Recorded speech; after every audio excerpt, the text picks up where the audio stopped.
We own the mineral rights on the stockpile and the tailings, which account for 200 million tons, and they come from the historic, emblematic Cerro de Pasco mine that was financed at the time in 1906 by Mr. J.P. Morgan himself. All right, welcome back inside our proactive newsroom. And joining me now is Guy Goulet. He is the CEO of Cerro de Pasco Resources. And Guy, it's great to see you again. How are you? I'm very good, very good. Thank you for asking, Steve. Yeah, so company out with some news talking about planning to pursue a secondary listing in Lima, the stock exchange there. So we'll talk about that in just a second, but maybe remind everyone the work that Cerro de Pasco Resources is doing. You're a unique company.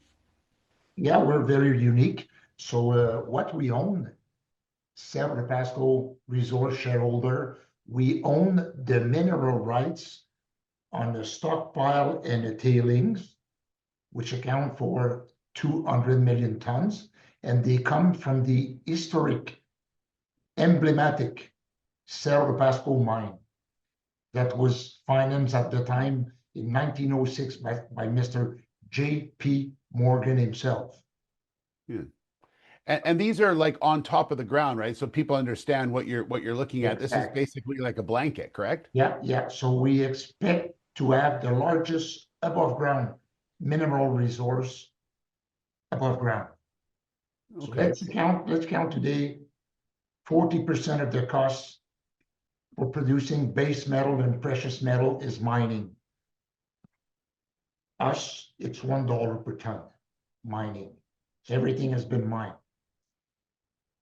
So Wow. these, we're going to start with the tailings. They're extremely rich. Okay, they were, well, it was the largest and it was the richest mine in the world. Start with to be a copper, gold, silver mine, turned out to be more zinc, lead, silver mine.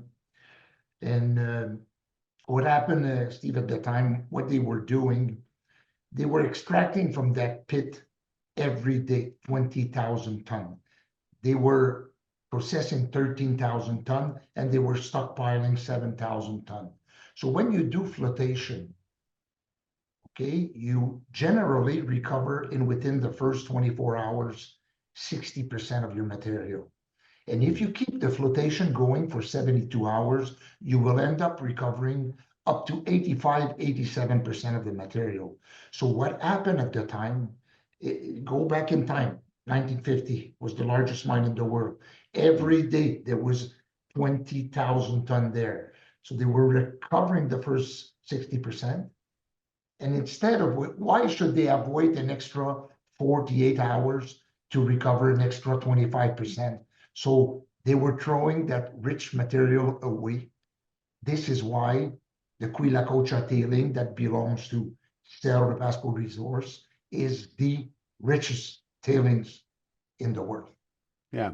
And just quickly, Guy, where are you at as far as that's concerned? I know that there's been a bunch of work over the last few years. So just remind everyone where you're at. So what we have done so far, we have performed 40 holes. Yeah.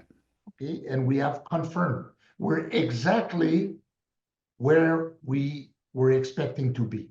We're a little lower on copper, but we will catch up on copper on the second phase of drilling, which should happen in the next 2 or 3 months. Okay. Now I mentioned Lima Stock Exchange. Tell me about the reasoning sourcing that one. So most important before you said what you have done. So obviously we have done some assaying. We're Yeah. freezing the sample. We're splitting the sample in two.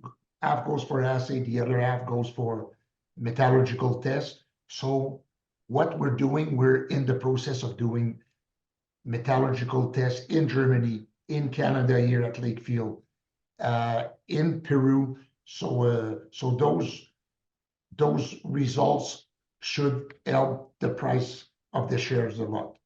So yes, we're going to get the listing on the Lima Stock Exchange. As I mentioned when we started the interview, that mine is well known in Peru. When you arrive in Cerro de Pasco, there's 67,000 people living there. That mine used to employ 7,000 people. Today, that mine barely employed 500 people. So we're going to create the wealth back in the community of Cerro de Pasco. Okay. So when you're in Peru and you arrive to Cerro de Pasco, there's a big arc like this. And it's on the arc, it's written La Capitale Mondiale de la Mina, which means the world capital of the mines. People are proud of that mine. It's emblematic. Everybody in Peru knows about Cerro de Pasco. So there's a lot of money in Peru, by the way.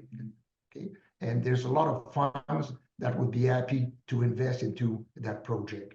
People know. Yeah.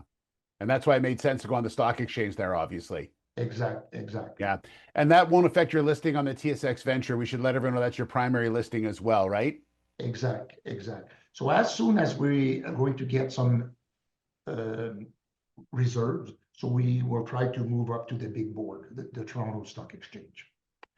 Guy, exciting times ahead. I know it's been a lot of work, and we really appreciate your time. Thanks for joining us and giving us an update on where you're at. And as I mentioned, pretty exciting in the next few months. It was a pleasure, Steve. Thank you very much.